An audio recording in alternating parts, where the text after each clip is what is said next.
একবার ভাবুন, ইলেকশনের আগে নেতারা কেমন গরিব হয়ে যায়, অথচ ইলেকশনের পরে বিদেশে বাড়ি, ব্যাংকে কোটি কোটি টাকা।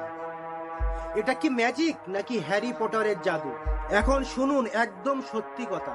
গোলাম রব্বানী সাহেব যা বলেছেন তা একবার শুনলে আপনার ঘুম হারাম হয়ে যাবে। আপনারা কার ভয় করেন? আল্লাহর ভয় বাদ দিয়ে মানুষের ভয় কেন আপনাদের? এটা কোয়া যাবে না, ওইটা কোয়া যাবে না, এই হয়েছে সে হয়েছে। রে ভাই, সমস্যাটা কি আপনার? কি কঠিন পরিবেশের সময় আমরা মাহফিল করে লাইট বন্ধ করে ফেলে গেছি। কথা বলেন ঠিক কি না? আমরা যেদিন থেকে কোরআনের ময়দানে কথা বলা শুরু করেছি সেদিন থেকে জীবনটা আল্লাহর জন্য বিলিয়ে দিয়েছি। কথা বলে ঠিক না? বিদায় আমাদেরকে চোখ রাঙানি দেখাবেন না। আমরা মুসলিম জাতির পিতা ইব্রাহিমের সন্তান, যে ইব্রাহিম আল্লাহর খুশির জন্য নমরুদের আগুনে পুড়তেও রাজি। কথা বলে ঠিক কি না? আমরা কোন বাতিলের রক্তচক্ষুকে ভয় পাই না। আমরা ইসমাইলের ভাই, যে ইসমাইল আল্লাহর খুশির জন্য ছুরি নিচে জবাই হইতেও রাজি। কথা বলে ঠিক কি না? পাগলকে বলবেন না নৌকার না রাস্তা, তাহলে কিন্তু অবস্থা খারাপ। তুমি ট্যাক্স দিচ্ছ, ধনী লোকেরা ছাড় পাচ্ছে। কবে মিডল ক্লাসের কথা ভাববে সরকার?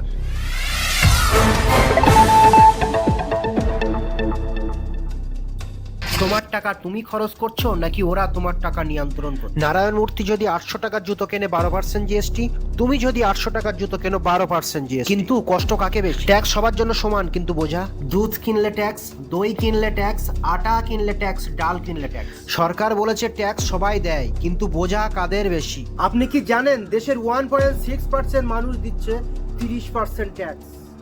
সরকার এত বড় পরিমাণের কর প্রদান করছে, কিন্তু প্রশ্ন হলো এতে লাভ হচ্ছে কার? এভাবে চলতে থাকলে দেশে একদিন মধ্যবিত্ত বলতে কিছু থাকবে না। দুটি শ্রেণীর মানুষ থাকবে, বড়লোক আর গরিব। মধ্যবিত্ত কোথায় হারিয়ে যাবে? সরকার কি সাধারণ মানুষের উপরে ট্যাক্স কমিয়ে বড় বড় কোম্পানির উপরে করের বোঝা চাপাতে পারে না? ইউনিয়ন পরিষদের চেয়ারম্যান সাহেব, লেখা আছে 50 কেজি চা। আর যদি জনগণ বলে নেতা, লেখা আছে 50 কেজি দিলেন 30 কেজি, ব্যাপারটা তখন দেখে বলবে দল চালাইতে গেলে সাঙ্গ পাঙ্গ থাকে, কিছু চেলা চামুন্ডে থাকে আমার আশেপাশে ঘরে, ওদের মোটর সাইকেলে তেল তেল কিনা লাগে, অতএব যা দিছে নিয়ে যাও, বেশি কথা হলে ওটাও রাখে। কথা কন রাখে। আর কিছু বলার আছে?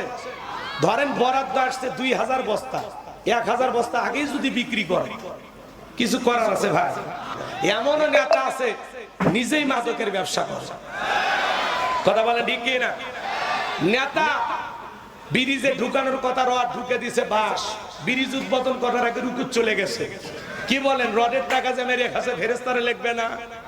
রাস্তার বরাদ্দ হয়েছে 10 কোটি, 2 কোটি টাকা খরচ করে রাস্তা বানাইছে, আর 8 কোটি উপর থেকে নিচ পর্যন্ত ভাগাভাগি করে অ্যাকাউন্টে জমাইছে, ওই টাকাতে বিদেশে বাড়িও কিনছে। এটা কিন্তু এই দেশের ঘটনা না, এটা পৃথিবীতে ওই দেশে এখনো হয়নি। রাগ করতেছেন আপনারা? রাস্তা খালি কোনো মতে কালো পিচ পেরে চুয়ে যায়, ছাগল পেশাব করলেও পিচ ভেসে যায়। এই যে দুর্নীতি করে লুটপাট করে যারা 11 লক্ষ কোটি টাকা বিদেশে পাচার করেছে, প্রত্যেকটা টাকার হিসাব একদিন আল্লাহর কাছে দিতে হবে। 93 বিলিয়ন ডলার ঋণের বোঝা বাংলাদেশের মানুষের ঘাড়ের উপরে চাপিয়ে ওরা পালিয়ে গেছে। বড় বড় কথা বলতো এমপি মন্ত্রীরা, আজকে তাদের গ্যারেজে 5-10 কোটি টাকা দামের গাড়িগুলো পড়ে আছে, এমপি মন্ত্রী নাই। কথা বলেন না কেন? আছে না? হাজার হাজার বিঘা জমি জোর করে গরিব মানুষের কাছ থেকে দখল করে নিয়েছিল, সে হাজার হাজার বিঘা জমি পড়ে আছে, নেতা নাই। কথা বলেন, কথা বলেন। মন্ত্রীরা সব কোথায় গেল, এমপিরা সব কোথায় গেল, কোথায় কাদের কাকা? ওদের সারা দেশটা এখন লাগে ফাঁকা ফাঁকা। আইন মন্ত্রী আটকে গেল আইনেরই ফাঁকে, দাড়ি সারা দরবেশটারে ভণ্ড ভণ্ড লাগে। শুনেছি ভাই কত নেতা নেত্রী খাইতেছে ভাই ডান্ডা, বিচারপতি কালামানিকের ফাটিয়েছে নাকি আন্ডা। এটা আমার খবর না, মিডিয়ার খবর। এই বিচারপতি শামসুদ্দিন মানিক আল্লামা সাইদি হুজুরকে মৃত্যুদণ্ডের রায় দিয়েছিল। আমরা বলতে চাই এই বিচারক নামের কুখ্যাত কালামানিককেও ওই একই ট্রাইব্যুনালে মৃত্যুদণ্ডের রায় দিতে হবে। এই বিচারপতি শামসুদ্দিন মানিক সাংবাদিক এক বোনকে অপমান করে রাজাকারের বাচ্চা বলেছিল, ছাত্র আন্দোলনের সমস্ত ছাত্রদেরকে রাজাকারের বাচ্চা বলে গালি দিয়েছিল। কথা বলে ডেকে এই বিচারপতি শামসুদ্দিন মানিক 116 জন আলেমের তালিকা করে দুদকের কাছে জমা দিয়েছিল। আমার রোল নাম্বার ছিল 23। যারা আলেমদের তালিকা করেছিল বিনা তালিকায় কলার পাতায় শুয়ে আছে। পুলিশ যা বলছে যে ভাই কলার পাতায় শুয়ে আছেন, ছাগল কোনটা খাইতেছে কোনটা খায়, বাঁচতে চাইলে জেলখানায় চলে।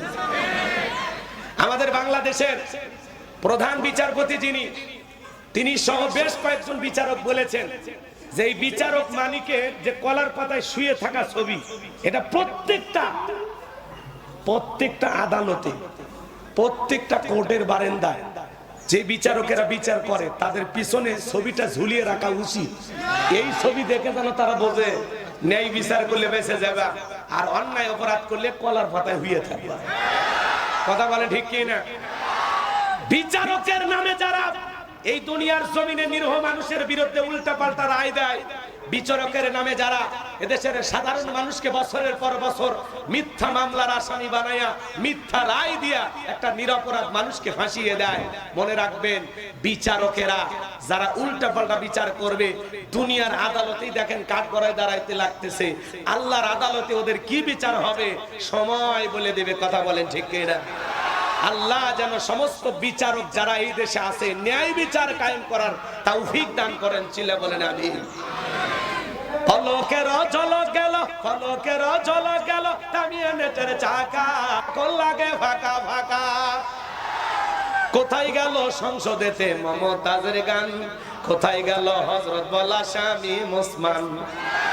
70 রাকাত তাহাজ্জুদ পড়তো, বিরাট বলা আল্লাহর ওলি দাবি করেছিল, 41 সাল পর্যন্ত টিকে থাকার স্বপ্ন দেখেছিল, কিন্তু 2024 সালের 5 আগস্টে ভাগ্যে কি আছে আল্লাহর ওলিরা জানতো না। মাইক পেলে বলতো খেলা হবে, খেলা হবে। আজকে পুরো বাংলাদেশের মাঠ করে আছে, কিন্তু ওরা নাই। আর একজন কথাই বলতে পারতো না, শক্তি তেমন একটা গায়ে ছিল না, তারপরেও ভেলটামি করে ঠাট্টা বিদ্রুপ করে বলতো খেলা হবে।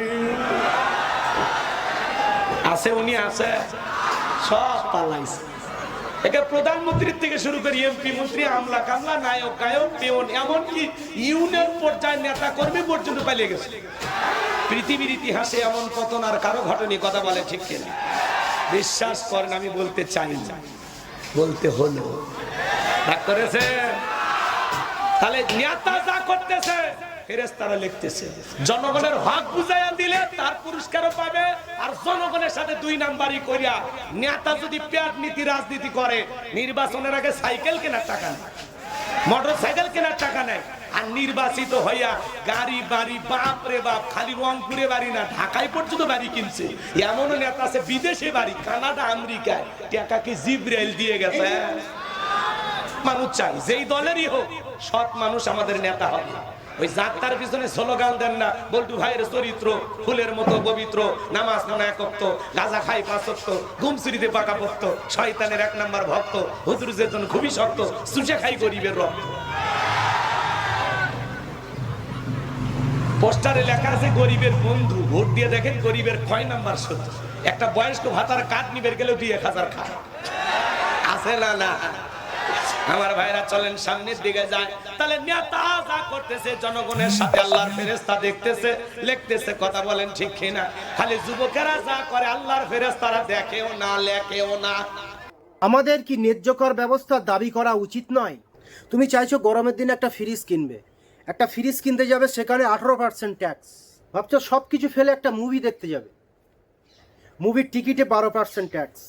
মুভি দেখতে গিয়ে যে পপকর্ন খেতে হয়, সেই পপকর্নে 5% ট্যাক্স নিচ্ছে সরকার।